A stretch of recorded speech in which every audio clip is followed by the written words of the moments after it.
ദുബായിലെ അൽഖൂസ് മേഖലയിൽ നിന്നുള്ള ഉറങ്ങുന്ന മനുഷ്യരുടെ ഈ ചിത്രങ്ങൾ നമ്മുടെ ആരുടെയും ഉറക്കം കളയാനുള്ളതല്ല. കോമൺവെൽത്ത് ഗെയിംസിന് ചെലവാക്കിയ 10,000 കോടി രൂപയുടെ ആനന്ദക്കഥ പറഞ്ഞ് ഡൽഹി നമ്മളെ അഭിമാനത്തിന്റെ അധിക തുങ്കപദങ്ങളിൽ എത്തിക്കുമ്പോഴും നമ്മൾക്ക് വിദേശനാണ്യം നേടിത്തരുന്ന മലയാളികളടക്കമുള്ള പ്രവാസികളിൽ പലരും ഗൾഫ് രാജ്യങ്ങളിൽ ജീവിക്കുന്ന ജീവിതം ഇങ്ങനെയാണ്. ഇത് ദുബായിൽ മാത്രമുള്ള പ്രവാസികളുടെ ഉറക്കമല്ല. പശ്ചിമേഷ്യയിലെങ്ങും പ്രവാസികളായ തൊഴിലാളികളിൽ പലരുടെയും ഉറക്കം ഇങ്ങനെയാണ്. പകൽ ഇവർ പണിയെടുത്ത് നേടുന്ന പണത്തിന്റെ ഡിഡിയും മണി ഓർഡറുകളും പണമാക്കി മാറ്റിയെടുത്ത് ഇവിടെ ഇവരുടെ ബന്ധുക്കൾ സുഖകരമായ ജീവിതത്തിന്റെ ഡൺലപ്പുകൾ കിനാവ് കണ്ടുറങ്ങുമ്പോൾ പ്രവാസിയുടെ ഉറക്കം മൂത്രപ്പുരയിലോ കക്കൂസിലോ ഇടനാഴിയിലോ 100 കണക്കിന് പേരുടെ തൊഴിയും ചവിട്ടുമേറ്റാകുന്നു.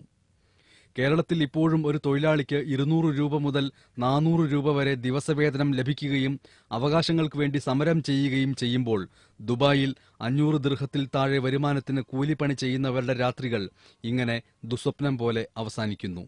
ദുബായിലെ അൽഖൂസിൽ നിന്ന് ഉറക്കം വരാത്ത ഒരു പാവം പ്രവാസി അയച്ചു തന്ന യാഥാർത്ഥ്യം നിറഞ്ഞ ചിത്രങ്ങൾക്കൊപ്പം കേരളത്തിൽ നിന്ന് MS ബനേഷ്.